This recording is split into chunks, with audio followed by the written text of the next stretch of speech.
नमस्कार, मी पूर्वा तुमच्या सर्वांचं सखी संगिनी किचन मध्ये खूप मनापासून स्वागत करते।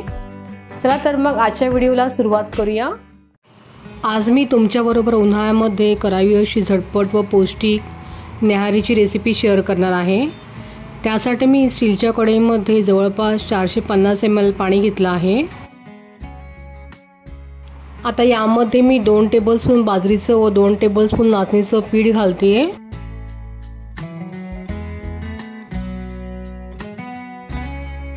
आता यामध्ये पाव टीस्पून लाल मिरची पावडर घालायची, सोबतच पाव टीस्पून जिरं घालायचं व पाव टीस्पून जिरेपूड घालायची। चवीपुरतं यामध्ये मीठ घालायचं आहे।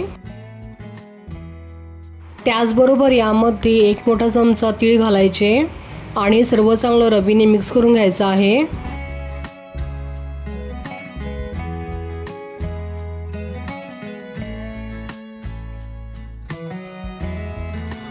आता गॅस पेटवून ही कढई मध्यम आचेवरती ठेवायची आहे आणि हे 2 मिनिटांपर्यंत कंटिन्यू ढवळून घ्यायचं आहे।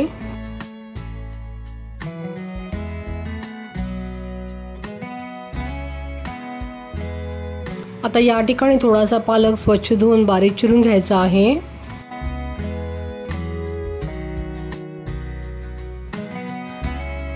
आता हा पालक मिश्रणामध्ये टाकायचा आणि चांगला 3 ते 4 मिनिटांपर्यंत उकळून घ्यायचा आहे।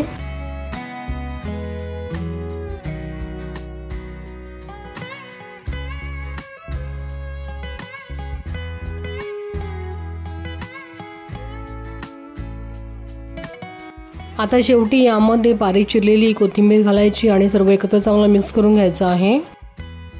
या ठिकाणी आपलं पौष्टिक बाजरीचं व नाचणीचं सूप तयार झालेलं आहे।